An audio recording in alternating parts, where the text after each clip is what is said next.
Le agradecemos de antemano por su charla. Buenas noches, pues la amable presentación del profesor Giovanni. Bueno, antes de comenzar con la charla, a mí me gustaría, pues como es un espacio para la divulgación, comentar de pronto lo que yo estaba trabajando una vez salí de la universidad. Yo tengo la oportunidad de trabajar con Alejandro Cárdenas, que es otro muchacho que también sale de la maestría aquí en el observatorio, y él es matemático de la Universidad Konrad Lorenz. Y en la universidad trabajamos con niños de colegio en proyectos de ciencia, porque yo considero que la mayoría de las personas le tienen pereza a la física o le tienen pereza a las materias de matemáticas, porque los profesores no tienen una buena manera de atraer la atención del estudiante.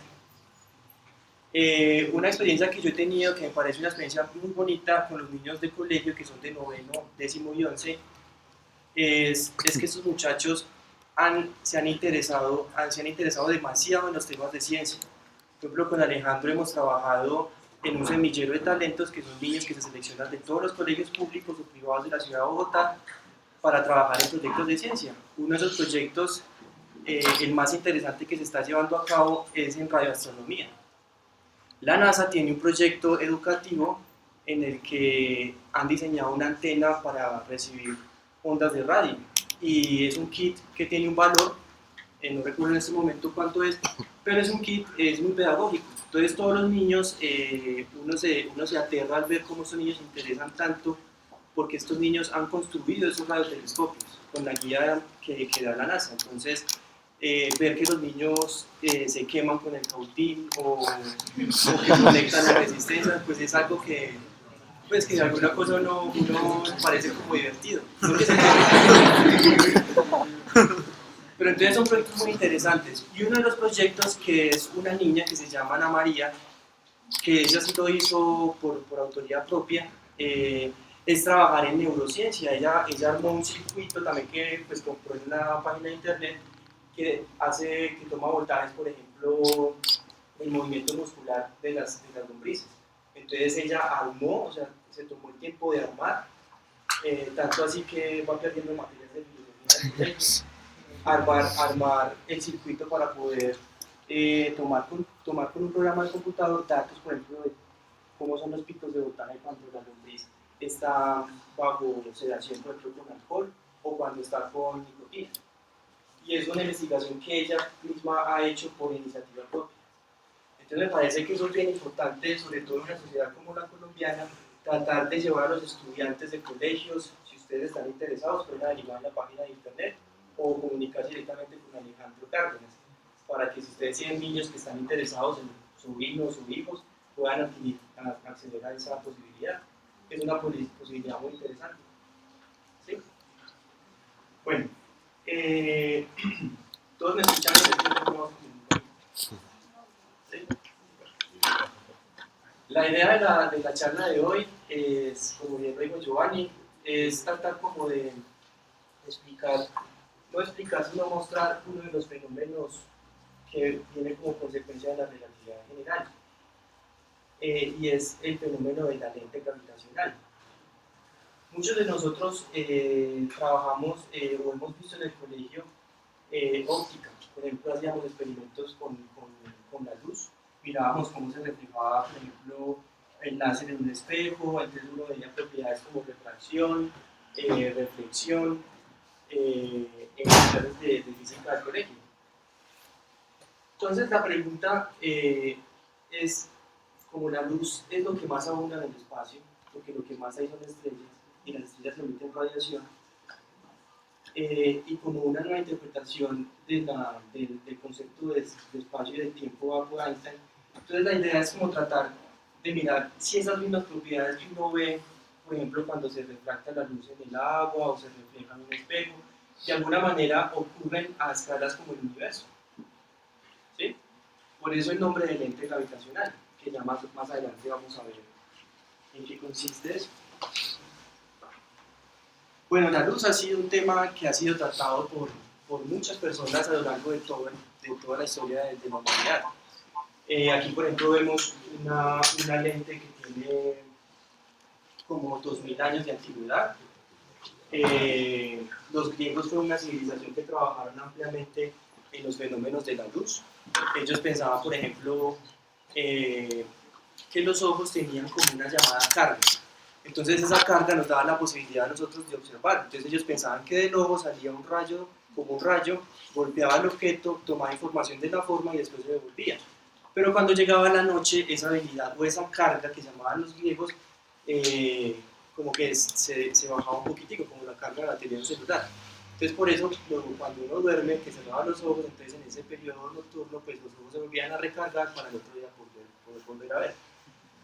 Pues es algo muy curioso, ¿no? Pero con esas ideas se han llevado a grandes descubrimientos.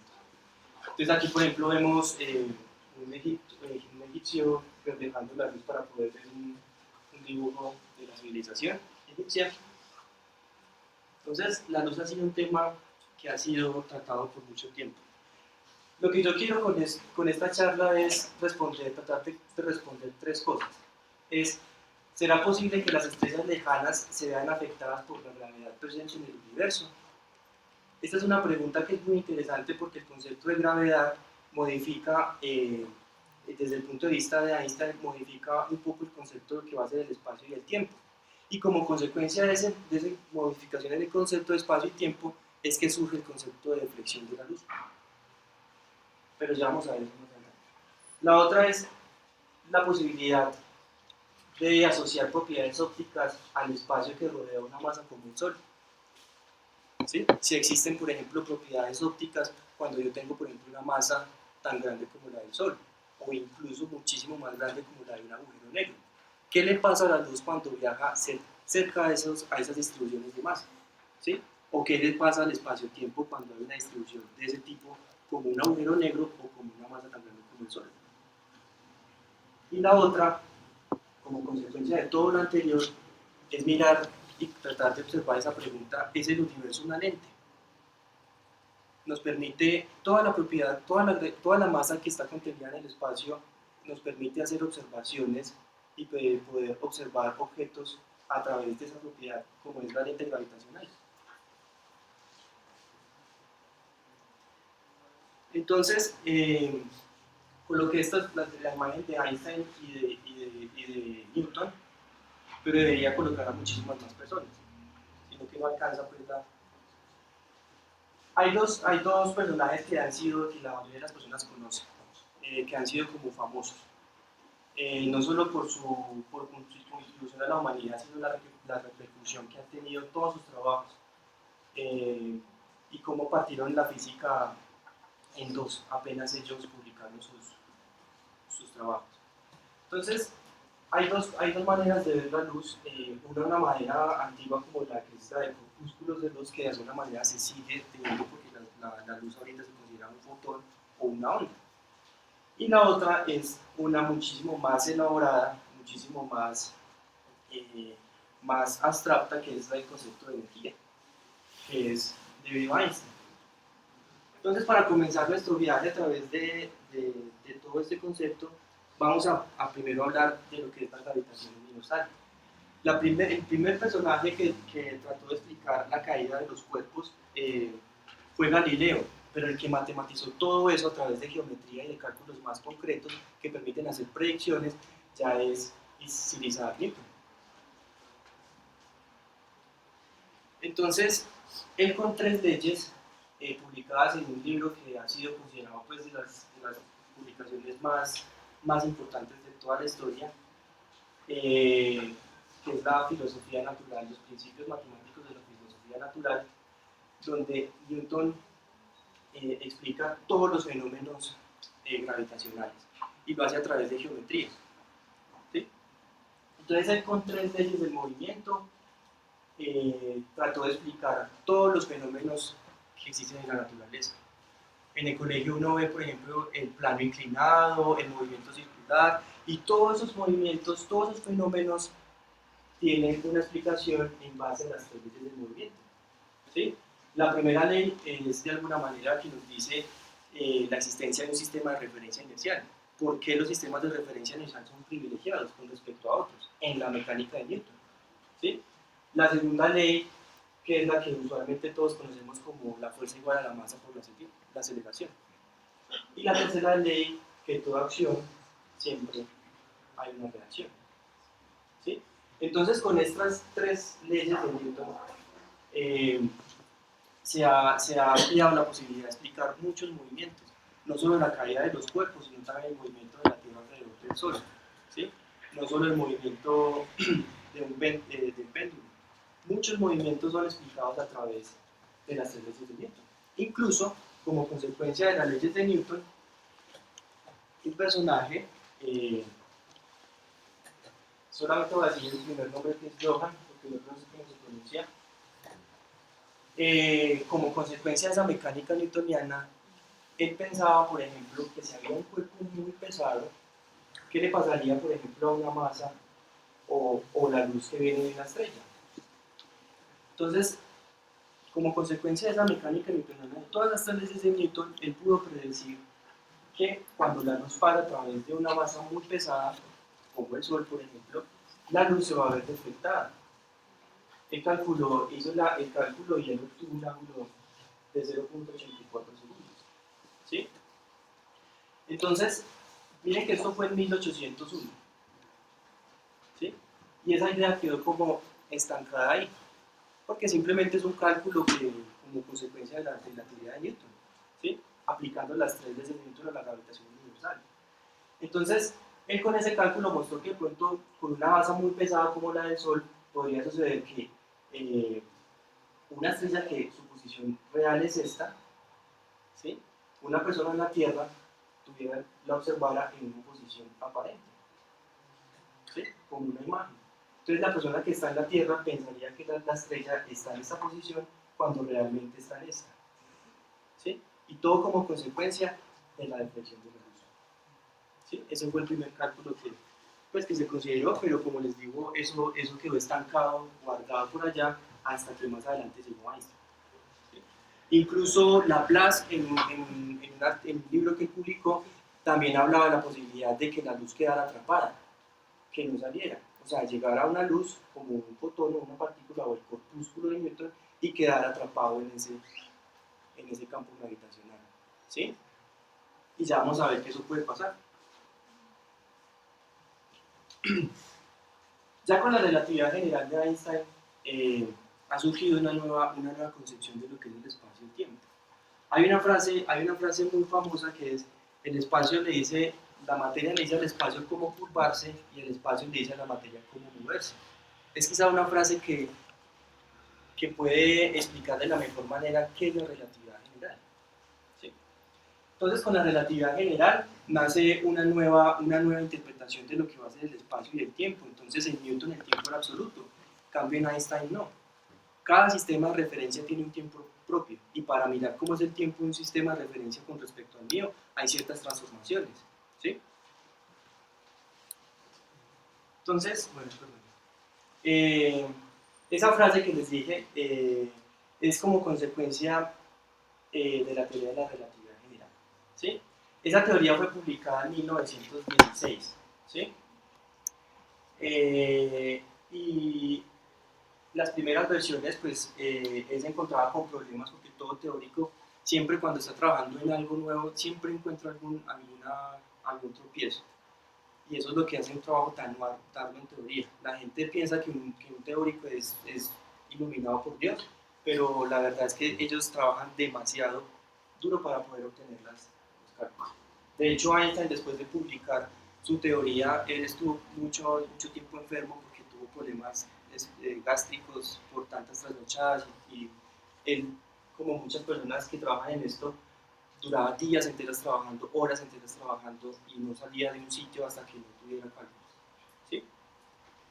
Entonces, una de las características, lo que catapultó a la teoría de la relatividad general, es un principio que es quizá algo que es como una idea demasiado genial. ¿Sí? Es el principio de equivalencia. Y eso es lo que hace a Einstein un personaje tan interesante. Porque Einstein pudo tratar de explicar todos los efectos gravitacionales a través de este principio. ¿En qué consiste este principio? Entonces, supongamos que todos nosotros estamos en el espacio, ¿sí? Y no hay ninguna fuerza, o sea, cada uno de ustedes individualmente está en el espacio vacío. No hay fuerza que esté actuando sobre nosotros. De acuerdo a las leyes de Newton, yo estoy en reposo o me muevo con velocidad constante, a menos de que una fuerza actúe sobre mí. Y esa fuerza me va, por ejemplo, a acelerar, ¿sí? Entonces la idea que tuvo Einstein es como tratar de mirar cómo serían todos los efectos gravitacionales si él pensara, por ejemplo, si nosotros estamos en un ascensor y ese ascensor empieza a acelerarse con la gravedad. Entonces, inicialmente, antes de que se empiece a acelerar ese ascensor, nosotros estamos como flotando en el espacio porque no tenemos ninguna interacción que nos permita, por ejemplo, atraer entre nosotros. Entonces, supongamos que yo estoy solo con una manzana, entonces yo estoy como los astronautas, estoy como flotando ahí en esa cápsula, ¿sí? De repente esa cápsula, por alguna fuerza, que no vamos a decir quién la hace, empieza a acelerarse con la aceleración de la gravedad, que es de 9.8 metros por segundo cuadrado, ¿sí? El momento en que ese ascensor toca mis pies, yo empiezo a sentir una fuerza. Y yo empiezo a ver que la manzana que estaba al lado mío comienza a caer. Y cae de la misma forma como cae un cuerpo libre en la Tierra, ¿sí? Con la misma ley que descubrió Galileo. Entonces él se dio cuenta que este marco acelerado recrea de manera aproximada todos los comportamientos gravitacionales. Miren una cosa, aquí tenemos a la Tierra como la que causa esa interacción gravitacional, mientras que aquí hay una aceleración, ¿sí? Que es la que causa que la persona que esté adentro sienta que tiene peso, ¿sí? Porque en el momento justo en que la parte del ascensor del piso toque mis pies, yo siento que tengo peso, ¿sí? Entonces, con esta idea, que es una idea demasiado genial, él pudo explicar todo lo que pasaba aquí, todo lo que pasa en este marco acelerado, debe suceder aquí, ¿sí? Este principio de equivalencia, pues esta es una manera fácil de entenderlo, ¿sí? Pero como consecuencia del principio de equivalencia, el espacio se curva, ¿sí? Entonces uno va a poder ver que todos los efectos gravitacionales son debido a la curvatura del espacio. Entonces yo traje aquí, y necesito a 4 personas para que sostengan una... ¿Quién se anima a salir acá? Y como cuando le ayudan a la mamá a hacer oficio, que tengan las 4...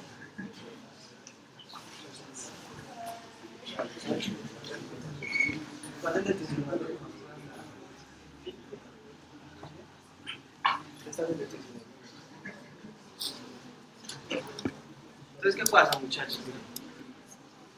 Vamos a suponer que todo esto que está aquí es lo que se llama el espacio-tiempo, ¿sí? Pero esto que está aquí, damos la aclaración, es una analogía. Ya vamos a ver por qué.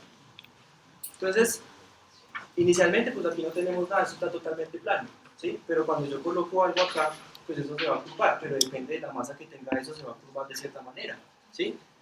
Si yo, por ejemplo, tengo una masa más grande, pues el espacio que va a pasar se va a curvar mucho más. ¿Y qué pasó ahí? Este lo atrajo, ¿sí? Entonces, de alguna manera, todos los comportamientos, de acuerdo a este principio de equivalencia, llegan a la conclusión de que el espacio-tiempo se curva. Y todos los movimientos de los planetas, incluso la luz, están bajo la influencia de esa curvatura. Entonces yo puedo hacer el experimento, yo puedo suponer que la luz la veo como un fotón. Entonces yo puedo tratar de mirar qué le pasa si yo la lanzo en este sentido. O trato de lanzarla... Ay, no, se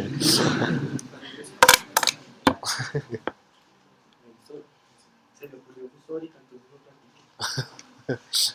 Bueno, la idea es que yo lanzo la pelotita y la pelotita va a tratar como de seguir una curvatura. Entonces, de acuerdo a como yo la lance, esa pelotita va a empezar a voltear así, hasta que va a caer, ¿sí? A eso mismo le pasa a la luz. Imagínense en donde esto fuera muchísimo más pesado. Entre más pesado eso, hay un concepto que es la curvatura de ese espacio-tiempo, va a ser demasiado curvo. Por eso es que todo lo que entra a un agujero negro no sale, ¿sí? Queda encapsulado ahí, ¿sí? Y eso mismo le pasa a la luz, como consecuencia de esa curvatura del espacio, ¿sí? Muchas gracias. Pero hay una cuestión. Hay una cuestión. Eso simplemente es una analogía. Y yo no quiero que ustedes lleven conceptos cerrados.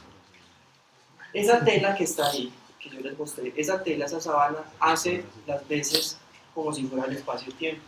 Pero el espacio-tiempo no es ni de una dimensión, ni de dos, ni de tres, es de 4 dimensiones, porque son las 3 espaciales y el tiempo. O sea que es una cosa muchísimo más compleja. Tratar de imaginarse una sábana de 4 dimensiones. ¿Sí? Pero en la teoría de la relatividad son esas 4 dimensiones. La nueva dimensión que surgió es el tiempo. ¿Sí? Entonces, como consecuencia de ese principio de equivalencia, el espacio se curva.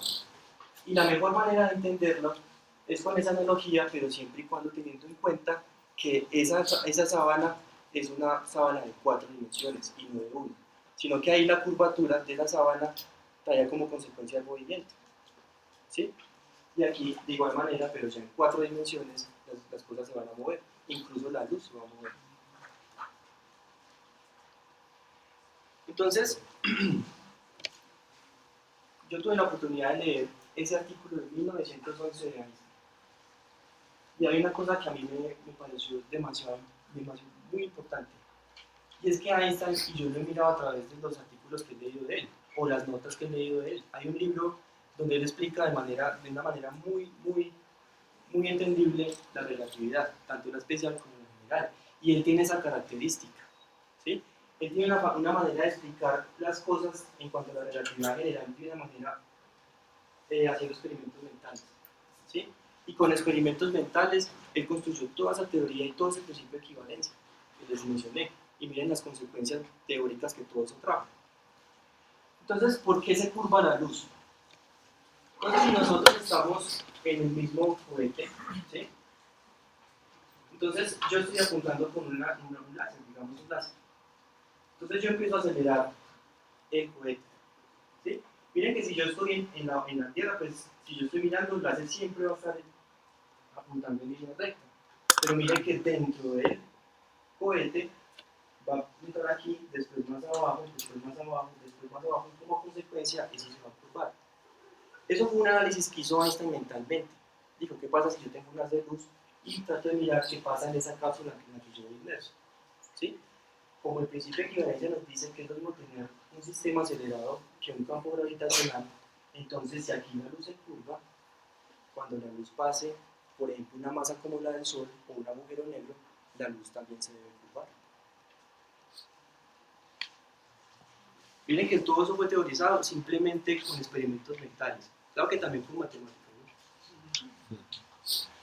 Entonces, en ese mismo artículo de 1911, él plantea esa posibilidad, esa pregunta que había quedado por allá estancada en 1801.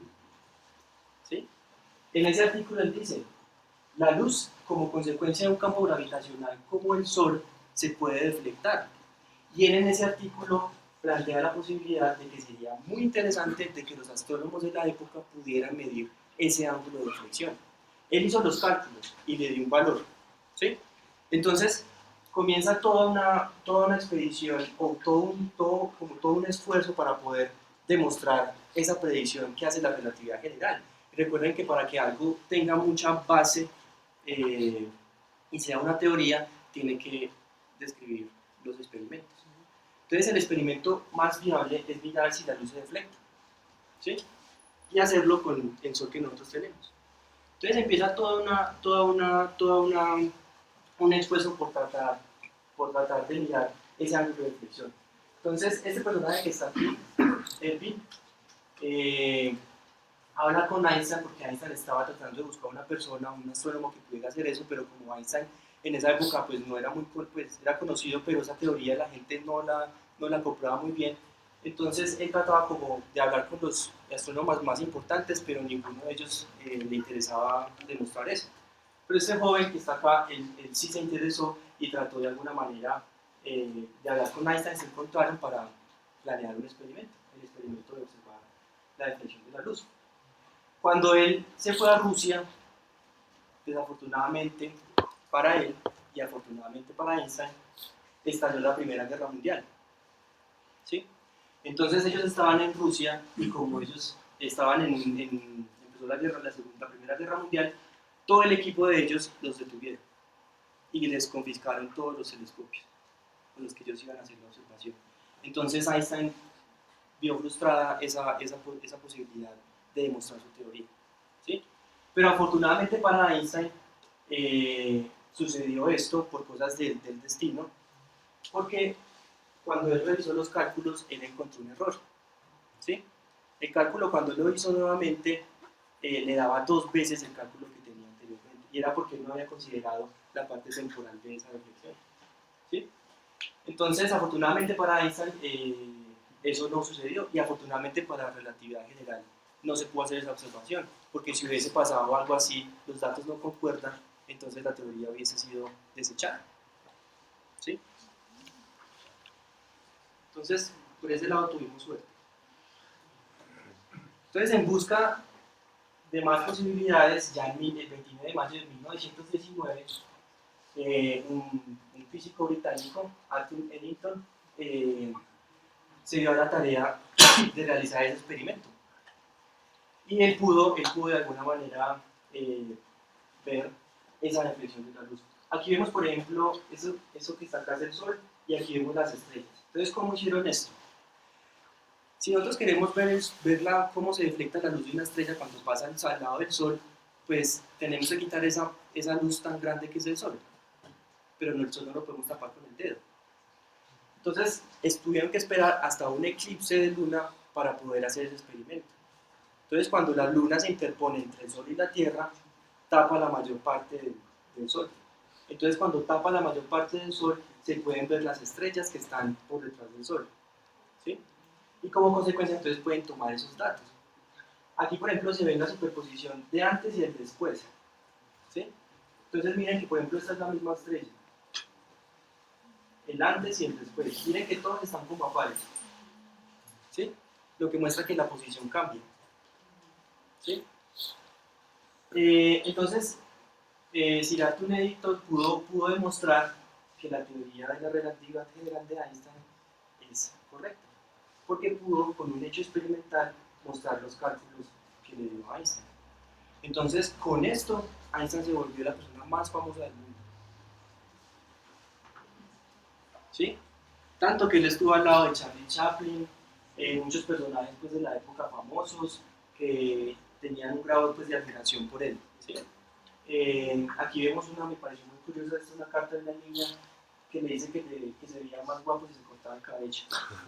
Entonces, con esa demostración experimental de la teoría de la relatividad general, Einstein pudo de alguna manera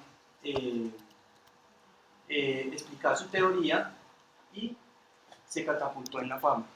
Tanto que fue una persona que en ese siglo, en el siglo XX, estuvo muy pendiente de muchos asuntos, no solo en física, sino también en asuntos sociales, se volvió pacifista y todo ese tipo de cosas, ¿sí? ¿Cuándo surge la primera idea del lente? En un artículo de 1936, ¿sí?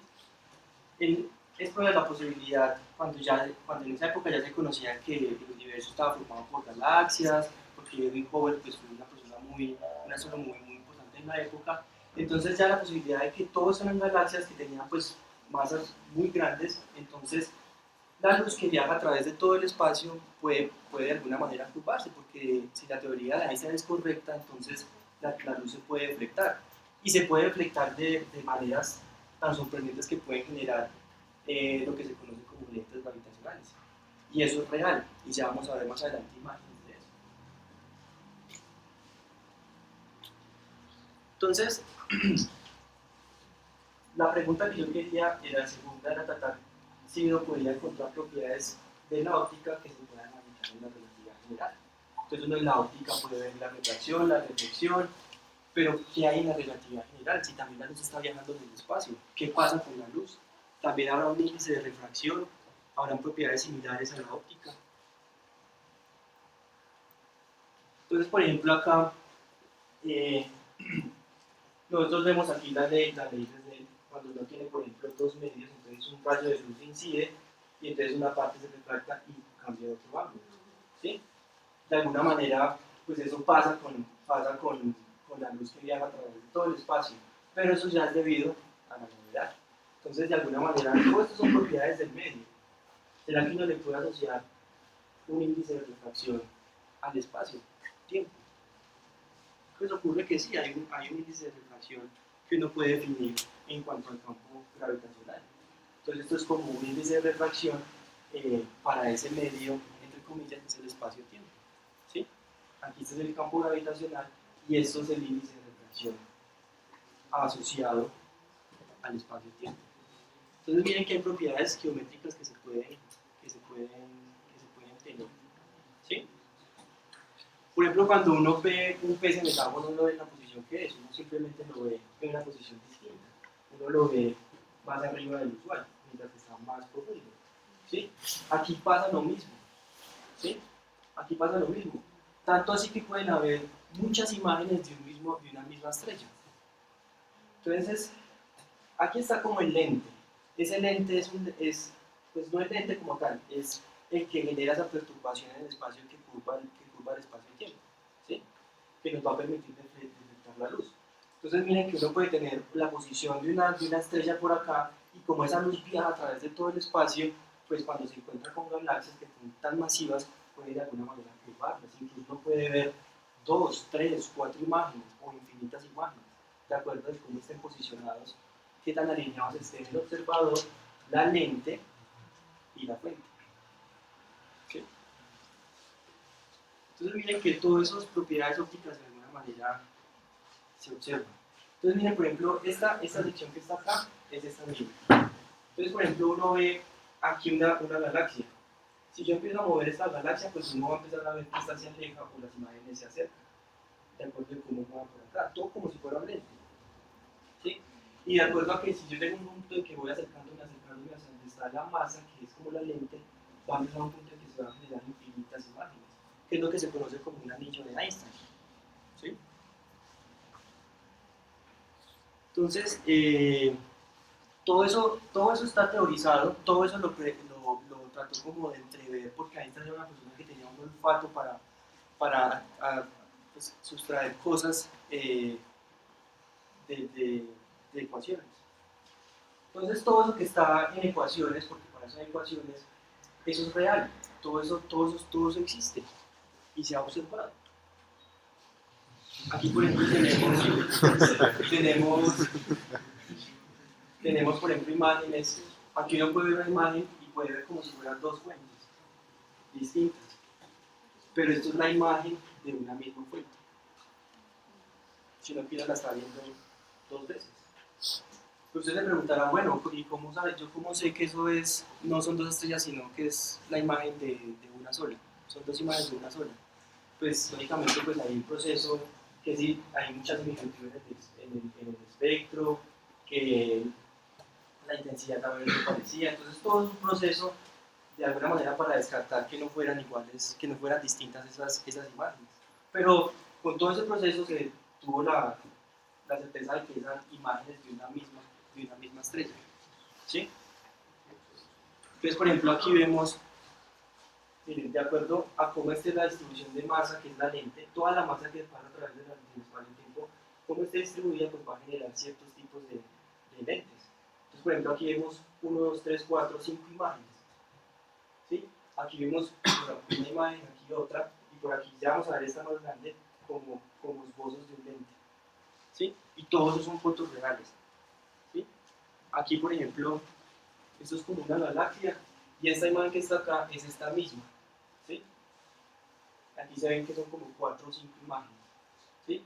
Y todo lo que hace que se miren como esa cantidad de imágenes es esa galaxia que está deflectando la luz como si fuera un lente. ¿Sí?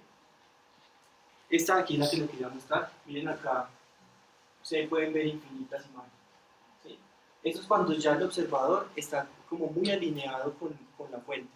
Lo que es la lente, el observador, la lente y la fuente. Están bien alineadas. Cuando están muy bien alineadas, se ven esos anillos. Esto es como una imagen de una galaxia alargada. ¿Sí? Como la lente. Como parecido aquí en la óptica que también se pueden ver esos anillos. ¿Sí? Esos anillos se construyen cuando la luz, cuando la fuente, la lente y el observador están muy alineados. ¿Sí? aquí hay más imágenes de lentes. Por aquí, mira, aquí hay una imagen de una galaxia como alargada, aquí hay otra. Todos son fotos reales, todo se ha visto. ¿Sí? Y aquí está el famoso anillo de Einstein. Aquí se puede ver mejor, por aquí, mira, aquí se ve la galaxia como si estuviera la imagen toda completamente alargada a lo largo de esto. Entonces uno con eso puede mirar que aquí hay algo que está haciendo las veces de lente. Aquí hay algo que tiene masa, ¿sí? Que está deflectando la luz. Entonces, de alguna manera, esos lentes gravitacionales nos permiten a nosotros estudiar, por ejemplo, cuánta masa hay contenida en esa lente, de acuerdo a la forma de las imágenes. ¿Sí? Entonces, todo el universo, como tiene tanta masa y la luz está viajando a través de todo ese universo, la luz se puede ver reflectando. Entonces, nosotros podemos ver todos caminitos así como estos, que la luz viaja de un punto y por toda la acción gravitacional, ese se va a ocupar y se va a ocupar. Entonces, la luz va a estar viajando de acuerdo a donde haya más, se va a reflectar o no. ¿Sí? Bueno, aquí hay una página que de verdad ustedes pueden entrar, es esta página.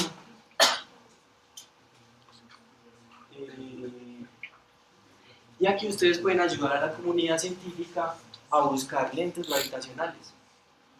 Entonces ustedes se pueden meter en esta página, armar una cuenta, ¿sí? Allí está SyncInc, y ahí ustedes pueden hacer como un tutorial.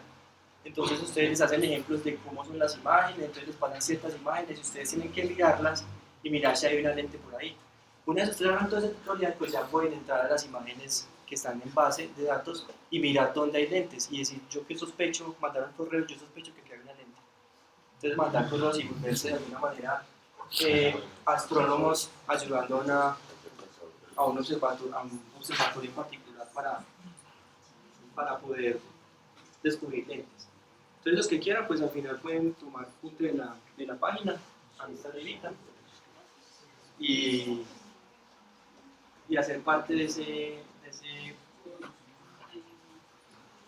todos los investigadores que trabajan en el. Bueno, yo quería finalizar.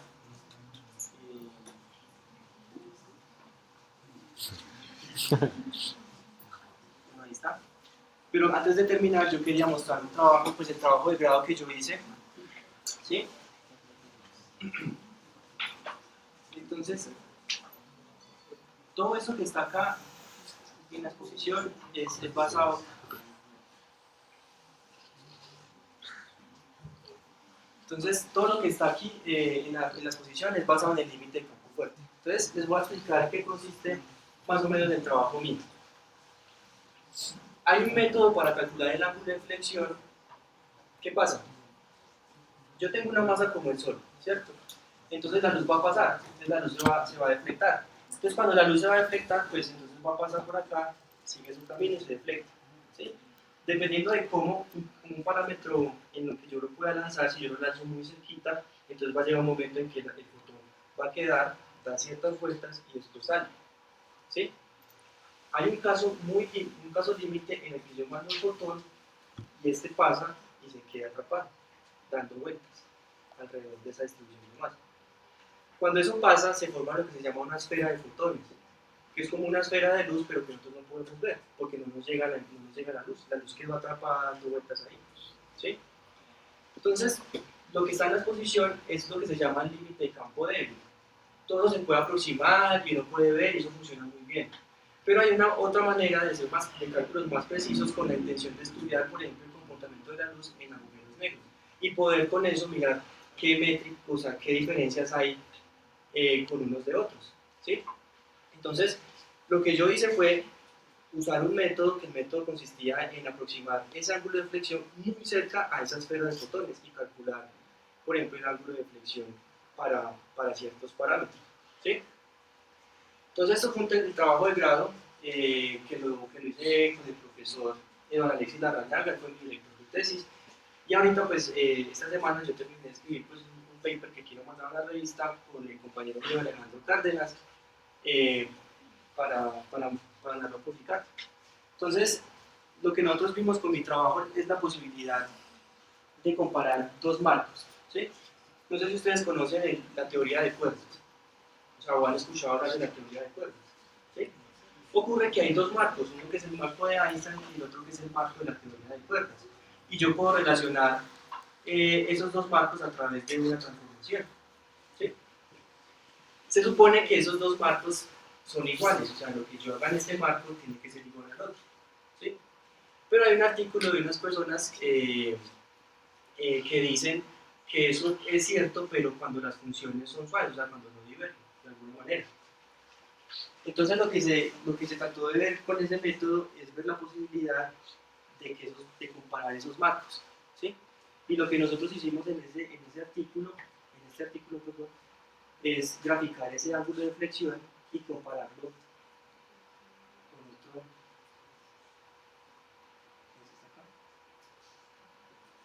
Es esta acá. ¿Sí? Entonces, lo que nosotros, eso que está aquí, hay una métrica que es la métrica de James-Monk. ¿Qué es una métrica? La mejor manera de entenderlo es si el espacio se curva, ¿sí? Dependiendo de lo que yo monte para curvar el espacio, me va a curvar de cierta manera el espacio. Entonces, la métrica me va a decir cómo se va a curvar ese espacio-tiempo, ¿sí? Como la sábana y la masa del centro. Entonces, de acuerdo a eso, yo puedo mirar, por ejemplo, una métrica, distintas métricas de acuerdo a las propiedades de la curvatura del espacio. Entonces, miren que nosotros en este trabajo graficamos, por ejemplo, el ángulo de flexión, ¿sí? Para dos métricas. Una estaba en ese marco de teoría de cuerdas y el otro estaba en el marco de Einstein. ¿Sí? Se supone que esas tienen que ser iguales. Y aquí nosotros encontramos que a primera aproximación el comportamiento es muy distinto. Por ejemplo, esta que ven en azul es la métrica expresada en la teoría de cuerdas.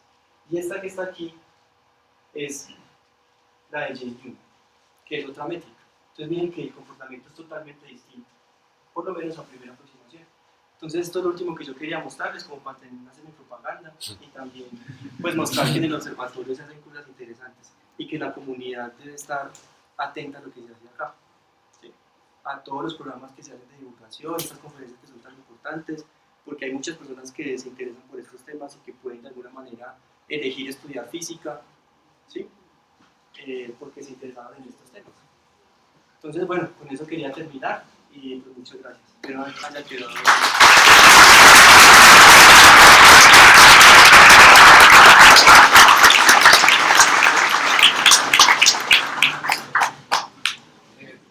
Perdón, tengo unas preguntas. Tengo tres preguntas y, bueno, digamos cuatro. La primera es, se supone que un fotón no tiene masa, ¿cierto? Entonces, ¿cómo se puede ver afectado por la masa de otro objeto?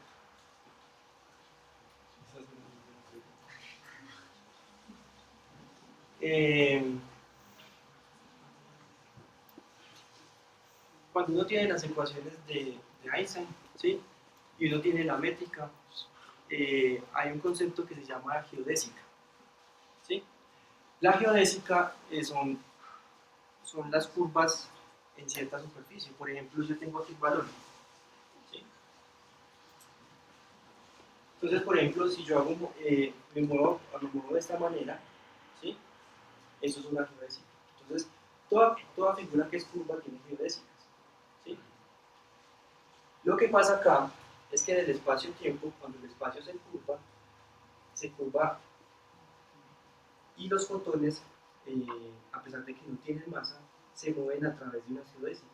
Y esas geodésicas se mueven a través de toda esa superficie espacio-temporal, ¿sí? Que es una superficie de 4 dimensiones. Entonces, a pesar de que ellos no tienen masa, todas las curvaturas, todas esas curvas que se mueven a través se llaman geodésicas como de luz. Y esas geodésicas como de luz es donde la luz puede viajar hacia el futuro de la masa. De hecho, en las ecuaciones de campo Einstein uno puede sacar las geodésicas como de luz, ¿sí? Que tienen ciertas propiedades matemáticas. Entonces, todas las propiedades de la luz y todo eso se estudian con las geodésicas como de luz. A pesar de que el fotón no tiene masa, el fotón, todo lo que es luz, se mueve a través del espacio-tiempo en esas geodésicas. En este momento ustedes están viendo una geodésica. ¿Sí?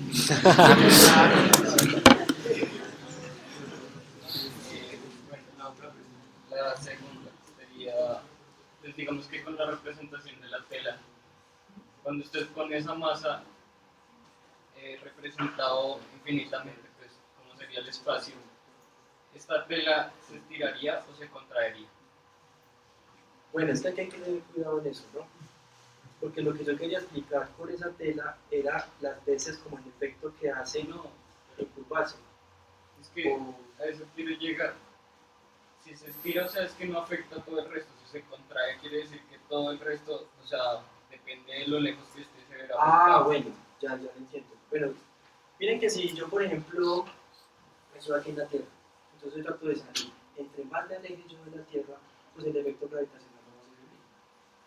Va a ser tal punto en que yo ahora no voy a sentir, si estamos la Tierra y yo solos en todo el espacio, pues yo voy a sentir fuerza cuando esté muy cerca, pero a medida que yo me vaya alejando, no. Entonces en ese punto la curvatura se va a ir como aplanando. O sea, es como si se estirase.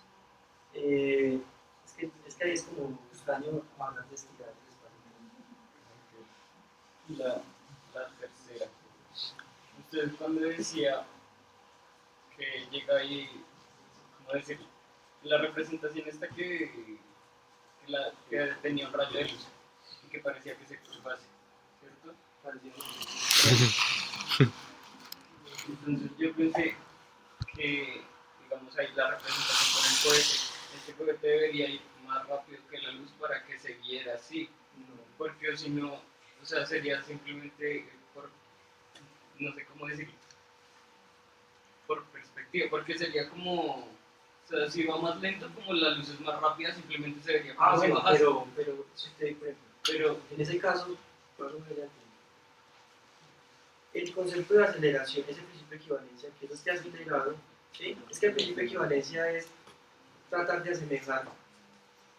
O sea, Einstein lo que hizo fue resolver el problema no de la gravedad, sino a través de todo ese principio de equivalencia. O sea, él puso un sistema como acelerado y hizo las veces de ese sistema acelerado como si fuera un campo gravitacional. Entonces, todo lo que pasa en este ascensor que va acelerado, ¿sí? Se puede representar que sucede en un campo gravitacional. Entonces, a mayor aceleración es como si el campo gravitacional fuera muy grande, ¿sí? Por eso es que a mayor aceleración como que hay un campo gravitacional grande, eso quiere decir que hay una masa más grande. Por eso es que en los agujeros negros el espacio se curva demasiado, porque es toda una masa concentrada en un punto muy pequeño. Entonces hay mucha concentración de masa en un punto muy pequeño. Entonces la curvatura del espacio ahí es demasiado grande.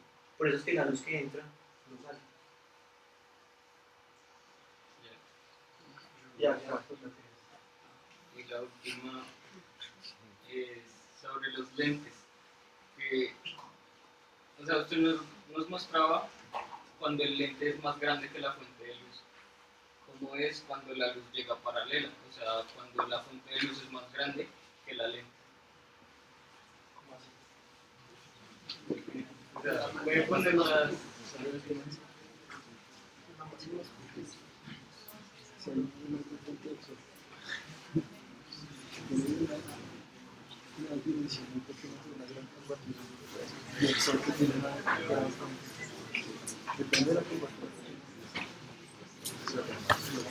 Parte más adelante. Ahí. Pues es que la fuente puede ser una estrella. Entonces, lógicamente, la estrella va a ser mucho más pequeña que una galaxia. Pero la pregunta es cuál. Es más grande. Al contrario, sí. La fuente es más Si hay pequeña. un frente del Sol, un punto con mucha gravedad, enfrente de una gran masa. Es la pregunta. Hay una fuente grande y una masa pequeña. Pues yo creo que el efecto sería el O sea, Depende del campo. pero... Ah, bueno, ahí la lente sí sería pues, la masa más grande, ¿no? Porque habría un efecto gravitacional más grande. O sea, digamos, solo actúa en un sentido. O sea, desde la galaxia. No actúan los dos porque si yo tengo una persona que la limpiaba por acá también, él va a ver de pronto dos imágenes de esa persona. ¿Sí? Así como cuando se ve la lente y No, después pasa al otro lado. me refiero a la galaxia, o sea, que fuera una misma masa y toda emitiese luz. La estrella esta, que fuese más pequeña, actuaría ahí de lente. Claro. O sea, toda la luz que sale de la galaxia también actuaría como lente. Porque eso también tiene una gravitación. Porque es paralela. pero ¿cómo se vería ahí? O sea, Hacer un modelo de habitación. Está el streamer, pero también está la baja. Creo que, digamos, como que nuestra percepción de colegios todavía no crecía. O sea, digamos, esta era como la representación que veíamos nosotros con la tele, pero igual estamos ahí en 4 dimensiones. Y digamos, bueno, mi apunte iba a que en algún momento escuché que Einstein al final dijo, bueno, esto que estamos pensando no es una geometría euclidiana. Sería súper interesante verlo con geometría no euclidiana, que está trabajando con Esto, pero o sea, digamos, él bueno, habla de paralelismo, ¿sí? Entonces acá no podemos hablar de cierto paralelismo, porque en el núcleo y en el paralelismo hablamos totalmente de cosas distintas. Entonces igual sería súper interesante ver el trabajo que está haciendo usted con su compañero, pero como estamos hablando en diferentes espacios, entonces la métrica también va a cambiar. Puede incluso que no haya ni métrica, como conceptos comunes, que no puede poner métricas. no, pero es que hay también las sabes un tema matemático.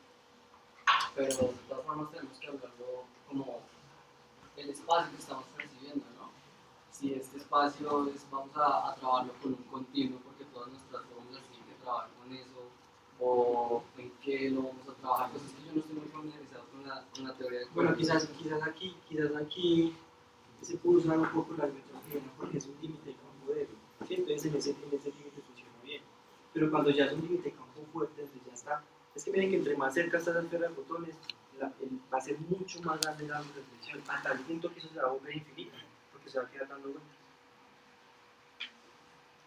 Igual era, bueno, eso no me acuerdo, que era lo que Einstein al final como que replanteó, que él había hecho su teoría en base a una geometría euclidiana, pero no podemos ver como que todavía. Claro, porque todo lo que es la matemática para ese es otro ejemplo. Pues, o sea, eso, no sé, lo que yo he escuchado era que al final el replanteo es como, bueno, estamos poniéndolo como en un plano muy específico, pero ¿qué pasa si no, ese no es mi plano, sino otro? Por ejemplo, lo que estamos hablando. La representación que hacemos es un plano 2, digamos. Pero ¿qué pasa si mi plano es una esfera? Entonces ya va a cambiar todo. Entonces es súper interesante ver el trabajo que hace nuestra geometría, saber que era como la visión de él. Sigan trabajando, pero no tan lo que tienen, sino Otra pregunta. Yo quisiera preguntar, ¿por qué esperar una que hubiera un eclipse para comprobarlo? Por ejemplo, algo que después de claro de mí, es, hay otro fenómeno que cuando tú pones una fuente de luz y pones estos dos cuerpos y ves la sombra, es como que una sombra, como que logra chuparse la otra. Yo siempre pensé, no, pues debe ser que hay un fenómeno en que los fenómenos son atraídos y por eso parece que hubiera No, la cuestión de esperar un eclipse de luna era porque se necesitaban ver las estrellas que estaban al lado del sol. Entonces, como el sol es como tener, ustedes nunca han visto en el estadio que es como tener una de esos donde alumbra altísimo. Si uno coloca un bombillo ahí, pues se va a ver como oscuro. ¿Sí? Pero entonces la idea acá era poder tapar toda esa luz del sol. Y la única que podía tapar era la luna. Para poder tomar imágenes de las estrellas que estaban al lado. O sea, la pregunta va más a, no hay unos, o sea, un fenómeno lumínico a nivel micro en el que también se pueda comprobar. O sea, quisiera saber qué pasa cuando yo a una fuente de luz, pego dos cuerpos y de pronto en la sombra parece que una sombra se esté chupando a la otra, o sea, se cambia sombras, algo así. Si quieres pruebarte con el video y trata de acercar tu mano, que no se toque. Es otro fenómeno. Es otro Es fenómeno otro fenómeno, diferente. es difracción. Como Sí. la sombra y la Otro película. Acerca las sombras de dos objetos, o sea, de dos rectos. Y aparentemente las sombras parece que una se chupara a la otra. Entonces yo alguna vez pensé, bueno, Pero eso sí es lo que dice Santiago. Es Otro. cuando la Es luz otra pasa, cosa. Sí, cuando otra- la luz otra. pasa por un espacio muy pequeño. Entonces, cuando por ejemplo, uno manda un láser en una rendija bien pequeña, uno va a ver un patrón de interferencia aquí en la pantalla. Entonces, va a haber partes donde van a ser oscuras, más iluminadas, oscuras y otras más oscuras. Pero es por el comportamiento de la luz. Eso es refracción. Cuando la luz pasa en una rendija muy pequeña. si no es que pues, es que el telescopio es ¿Alguna otra Yo sí tengo una pregunta sobre el experimento mental que hizo Einstein, el del plano, el sistema de referencia acelerado y el que no está sino inercial y hay una gran masa. Entonces pues veíamos que era pues un experimento mental y que pues la luz se curvaba para los dos marcos de referencia, se cumplía, ¿sí? Pues uno entiende que para la gran cantidad de masa, entonces eso perturba el espacio-tiempo y genera lo que es la curvación de la luz. Pero entonces en el caso del sistema acelerado, ¿cómo podríamos interpretar eso? Si digamos el acelerado, Pero eso ya es cuestión cómo lo ve. Miren que yo aquí coloqué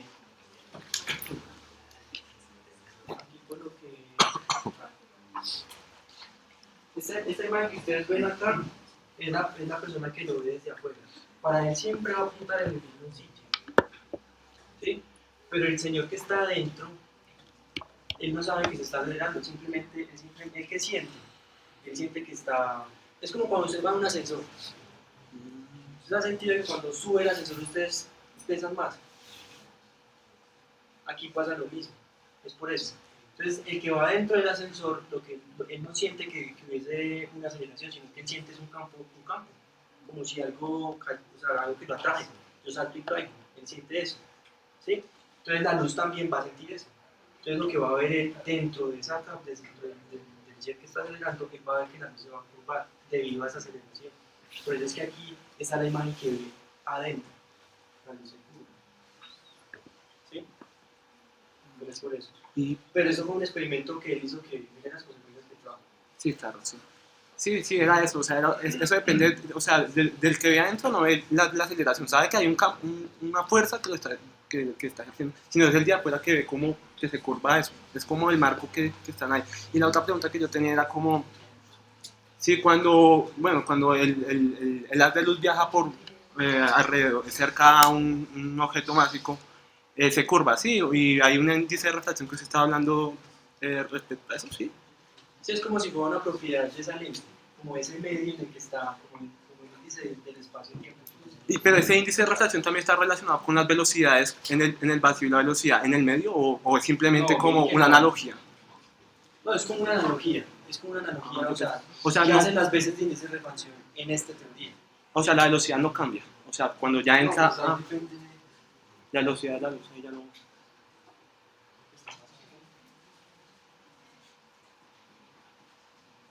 Pues ya depende del campo gravitacional y depende... Eso en realidad es un valor muy pequeño. Bueno, esos casi estos son muy pequeños. ¿Sí? Pero mire que es como si fuera una propiedad de ese espacio-tiempo. ¿Sí? Por esa curvatura. No sé si hay otra...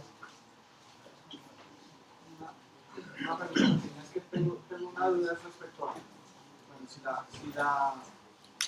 la luz se curva a través de todo el espacio, ¿cómo puede uno, o sea, tener la certeza de que el universo está en una expansión si debido a esas propiedades del lente que alcanza a tener el universo, eso no podría afectar nuestra percepción de cómo se está expandiendo el universo y pueda estarnos creando una falsa No, porque ahí ya imagen? está, ahí entra otra cosa. O sea, lo que tú dices es cierto. Hay un corrimiento debido a la expansión y hay otro que es debido a la gravedad. ¿Sí? Claro, porque Einstein en el artículo que yo les comento, él hace el experimento de mandar un láser. O sea, es como si yo mandara el láser aquí del suelo. ¿Sí? Entonces yo prendo el láser. Entonces, claro, como esa luz va a estar viajando, va a estar influenciada por esa gravedad. Entonces, de alguna manera, la va a estar como atrayendo. Entonces, no va a ser la misma la longitud de onda que yo mido acá a la que voy a medir por hacia arriba. Entonces, la gravedad de alguna manera sí afecta a eso.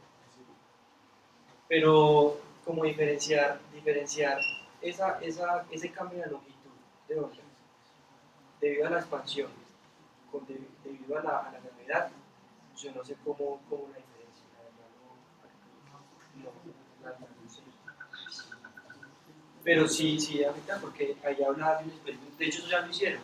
Ustedes mandan un láser desde aquí y un edificio miden cómo llega la luz allá, a cierta altura, y encuentran que las longitudes de onda cambian. Entonces la frecuencia se cambia. ¿Sí? Pero no sabía cómo ¿Cómo se inicia? ¿Otra pregunta?